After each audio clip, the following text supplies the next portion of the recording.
Hello viewers, welcome to my channel. आज हम शिव महापुराण का रुद्र संगीता का चतुर्थ खंड का 9वां अध्याय पढ़े हुए थे। 13वां अध्याय पढ़ेंगे। उससे पहले हमने पिछले अध्याय में पढ़े थे तारकासुर की वीरता, तारकासुर का वध, बाणासुर और दैत्य प्रलंब का वध, कार्तिकेय का कैलाश गमन। आज हम पढ़ेंगे पार्वती द्वारा गणेश जी की उत्पत्ति। सूत जी कहते हैं, कुमार कार्तिकेय के जन्म चरित को सुनकर नारद जी बहुत प्रसन्न हुए और प्रसन्नता पूर्वक ब्रह्मा जी से बोले, हे विधाता, आप ज्ञान के अथाह सागर है तथा करुणा निधान भगवान शिव के विषय में सब कुछ जानते हैं। आपने शिव पुत्र स्वामी कार्तिकेय के अमृतमय चरित को सुनाकर मुझ पर बड़ी कृपा की है। भगवान, अब मैं विघ्न विनाशक श्री गणेश जी के विषय में जानना चाहता हूँ। उनके दिव्य चरित, उनकी उत्पत्ति के विषय में सब कुछ सविस्तार बताकर मुझे कृतार्थ कीजिए। मुनि श्रेष्ठ नारद के ये उत्तम वचन सुनकर ब्रह्मा जी हर्षपूर्वक बोले, नारद, तुम गणेश उत्पत्ति की कथा सुनना चाहते हो, अतएव तुम्हारी प्रसन्नता के लिए मैं तुम्हें उनके जन्म के विषय में बताता हूँ। एक बार की बात है, देवी पार्वती की दो सखियां जया और विजया, जो सदा से ही उनके पास रहती थी, उनके पास आई और बोली, हे सखी, यहाँ कैलाश पर्वत पर भगवान शिव के असंख्य गण हैं। वे सदा भगवान शिव की आज्ञा का प्रसन्नता से पालन करते हैं। वे सदा भगवान शिव की आज्ञा को ही सर्वोपरि मानते हैं। इसलिए आपको भी अपने लिए किसी एक विशेष ऐसे गण की रचना करनी चाहिए जिसके लिए आपका ही आज्ञा सर्वोच्च हो और वो किसी अन्य के सामने ना झुके। अपनी सखियों की बात यद्यपि पार्वती को एक बार को अच्छी लगी, परंतु अगले ही पल वे बोली कि भला मुझ में और मेरे पति में क्या भेद है। हम दोनों एक ही हैं और सभी शिवगण मुझ में और सदाशिव में कोई अंतर नहीं समझते। वे हम दोनों को ही आज्ञाओं का सदा पालन करते हैं। पार्वती जी के ये वचन सुनकर उनकी सखियां आगे कुछ नहीं बोली और वहां से चली गई। एक दिन की बात है, देवी पार्वती अपने कक्ष में स्नान कर रही थी। वे नंदी को द्वारपाल बनाकर द्वार पर बैठा कर गई थी। तभी कक्ष में भगवान शिव का प्रवेश हो गया, क्योंकि नंदी अपने आराध्य शिव को अंदर आने से रोक ना पाए। देवी पार्वती को उस समय बड़ी लज्जा महसूस हुई। इस घटना के उपरांत पार्वती को अपनी सखियों द्वारा दिए गए सुझाव का स्मरण हुआ। तब उन्होंने सोचा कि मेरा भी कोई ऐसा सेवक होना चाहिए जो कार्यकुशल हो और मेरी आज्ञा का सदैव पालन करे, अपने कर्तव्य से कभी भी विचलित ना हो। ऐसा विचार करके उन्होंने अपने शरीर के मैल से शुभ लक्षण से युक्त उत्तम बालक की रचना की। ये बालक शोभा संपन्न, महाबली, पराक्रमी और सुंदर था। पार्वती जी ने उसे सुंदर वस्त्र और आभूषण से विभूषित करके उसे अनेक आशीर्वाद दिए। पार्वती ने कहा कि तुम मेरे पुत्र हो, तुम्हारा नाम गणेश है। पार्वती जी के ये वचन सुनकर वो तेजस्वी बालक गणेश बोला, हे माता, हे जननी, आज आपने मुझे इस जगत में उत्पन्न किया है। आज से मैं आपका पुत्र हूँ। मैं आपको बारंबार नमस्कार करता हूँ। मेरे लिए अब क्या कार्य है बताइए, मैं उसे अवश्य पूरा करूँगा। तब देवी पार्वती बोली, हे पुत्र गणेश, आज से तुम मेरे द्वारपाल बन जाओ। मेरी यह आज्ञा है कि मेरे महल में कोई मेरी अनुमति के बिना प्रविष्ट न हो। कोई कितना भी हठ क्यों ना करे, तुम उसे अंदर नहीं आने देना। ये कहकर पार्वती ने एक छड़ी गणेश के हाथ में पकड़ा दी और प्रेम पूर्वक उनका मुख चूमकर अंदर स्नान करने के लिए चली गई। गणेश सजगता से हाथ में छड़ी लेकर महल के द्वार पर पहरा देने लगी। उसी समय भगवान शिव देवी पार्वती से मिलने की इच्छा लेकर महल में आ गए। जब वे द्वार पर पहुंचे तो गणेश ने उनसे कहा, हे देव, इस समय मेरी माता अंदर स्नान कर रही है, अतः आप यहाँ से चले जाएं तथा बाद में आएं। यह कहकर उन्होंने भगवान शिव के सामने छड़ी अड़ा दी। चूंकि गणेश जी ने भगवान शिव को पहले कभी नहीं देखा था, इसीलिए उन्हें वे नहीं पहचान सके। यह देखकर भगवान शिव को क्रोध आ गया और वो बोले, ओ मूर्ख, तू मुझको अंदर जाने से रोक रहा है। तू नहीं जानता कि मैं कौन हूँ। मैं शिव हूँ। मैं ही पार्वती का पति हूँ और अपने ही घर में जा रहा हूँ। ये कहकर जैसे ही भगवान शिव आगे बढ़े, गणेश जी ने उन पर छड़ी से प्रहार कर दिया। ये देखकर भगवान शिव को क्रोध आ गया। उन्होंने अपने गणों को गणेश को वहां से हटाने की आज्ञा दी और स्वयं बाहर खड़े हो गए। 14वां अध्याय। ब्रह्मा जी बोले, शिव गणों का गणेश से विवाद। ब्रह्मा जी बोले, नारद, शिव गणों अपने प्रभु भगवान शिव की आज्ञा पाकर द्वार पर पहुँचे और द्वारपाल बने श्री गणेश को वहां से हट जाने के लिए कहा। परंतु जब गणेश ने हटने से साफ इनकार कर दिया और शिव गणों को डांट फटकारा तो वे भी गणेश से लड़ने लगे और बोले, ओ मूर्ख बालक, अगर तू अपने प्राणों की रक्षा करना चाहता है तो अभी और इसी वक्त महल के द्वार को छोड़कर यहाँ से चला जा, अन्यथा दंड पाने के लिए तैयार हो जा। यह देखकर गणेश को क्रोध आ गया और वे कठोरता पूर्वक शिव गणों से बोले कि तुम इसी समय यहाँ से दूर चले जाओ, वरना मेरे क्रोध को भुगतने के लिए तैयार हो जाओ। गणेश की बातें सुनकर शिवगण हंसने लगे। फिर द्वारपाल श्री गणेश को डांटते हुए बोले, मूर्ख, हम भगवान शिव के गण हैं और उनकी आज्ञा से ही तुम्हें यहाँ से हटने के लिए कह रहे हैं। अब तक तुम्हें बालक समझकर हम छोड़ रहे थे, परंतु तुम तो बहुत ही हठी बालक हो, जो मानने को बिल्कुल भी तैयार नहीं है।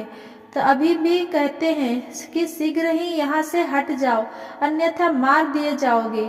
शिवगणों की इन वाक्यों को सुनकर गणेश जी अत्यंत क्रोधित हो गए।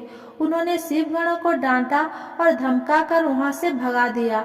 उनके इस प्रकार डांटने से शिवगण भयभीत होकर वहां से भागकर भगवान शिव के पास वापस आ गए। वहां जाकर उन शिवगणों ने अपने स्वामी भगवान शिव को जाकर सारी बातें बता दी। ये सुनकर भगवान शिव ने क्रोधित होकर श्री गणेश को द्वार से हटाने का आदेश अपने गणों को दिया। शिवगण पुनः द्वार पर पहुंचे और गणेश को हटने के लिए कहने लगे, परंतु गणेश ने वहां से हटने के से साफ इनकार कर दिया। गणेश निर्भय होकर उन गणों से बोले कि मैं पार्वती का पुत्र हूँ और तुम भगवान शिव के गण हो। हम दोनों ही अपनी अपनी जगह अपने अपने कर्तव्य का पालन कर रहे हैं। तुम शिव जी की आज्ञा मानकर मुझे द्वार से हटाना चाहते हो, परंतु मैं अपनी माता की आज्ञा मानते हुए उनकी बिना आज्ञा प्राप्त किए किसी को भी इस द्वार से प्रवेश करने की आज्ञा नहीं दे सकता। अतः मुझसे बार बार द्वार से हटने के लिए ना कहो और जाकर अपने आराध्य स्वामी से को इसकी सूचना दे दो। तब शिवगण भगवान शिव के पास गए और उन्हें सब बातों से अवगत करा दिया। भगवान शिव तो महान लीलाधारी है, उनकी बातों को समझ पाना अत्यंत कठिन है। ये सुनकर उन्होंने अपने गणों से कहा कि वो छोटा सा बालक अकेला तुम्हें डरा रहा है और तुम इतनी अधिक संख्या में होकर भी उससे डर रहे हो। जाओ, जाकर उससे युद्ध करो और उसे बंदी बनाकर द्वार के सामने से हटाकर ही मेरे सामने आना। 15वां अध्याय। शिवगणों से गणेश जी का युद्ध। ब्रह्मा जी बोले, नारद, जब भगवान शिव ने इस प्रकार अपने गणों को आज्ञा दी कि वे द्वार पर खड़े उस गण को किसी भी प्रकार से हटा दें, तब शिवगण निर्भय होकर पुनः महल के द्वार पर आ खड़े हुए। उन्हें देखकर गणेश जी हंसने लगे और बोले कि तुम फिर से आ गए। तुम्हें मैंने अभी समझाया था कि मैं यहाँ से हटने वाला नहीं हूँ। मेरी माता पार्वती ने मुझे इसीलिए ही उत्पन्न किया है ताकि मैं उनकी हर आज्ञा का पालन कर सकूं। मेरे लिए उनकी आज्ञा ही सर्वश्रेष्ठ है, उनकी अवज्ञा मेरे बस में नहीं है। तुम ऐसे ही बार बार मुझे परेशान करने के लिए यहाँ क्यों आ रहे हो? तब शिवगण बोले, अरे मूर्ख, अब की बार हम तुमसे विनम्रता से कहने नहीं आए हैं, क्योंकि लातों के भूत बातों से नहीं मानते। अब हम तुम्हें तुम्हारी धृष्टता के लिए दंड देने आए हैं। ये कहकर सभी शिवगण, जो कि विभिन्न प्रकार के आयुधों से विभूषित थे, गणेश पर टूट पड़े। गणेश और शिवगणों में बहुत भयानक युद्ध होने लगा, परंतु गणेश के गणेश के साहस और पराक्रम को देखकर सभी शिवगण के होश उड़ गए। शिव जी का कोई भी गण गणेश को परास्त नहीं कर सका। गणेश ने अकेले ही अनेकों शिवगणों को मार मार कर घायल कर परास्त नहीं कर सका। गणेश को परास्त नहीं कर सका। गणेश ने अकेले ही अनेकों शिवगणों को मार मार कर घायल कर दिया और वहां से भागने को बेबस कर दिया। तत्पश्चात पुनः महल के द्वार पर डटकर खड़े हो गए। तब सब शिवगण घायल अवस्था में शिव जी के पास पहुंचे और उन्हें सारी बातें कह सुनाई। हे नारद, तभी मैं और श्रीहरि भी भगवान शिव के दर्शन के लिए कैलाश पर पहुंचे।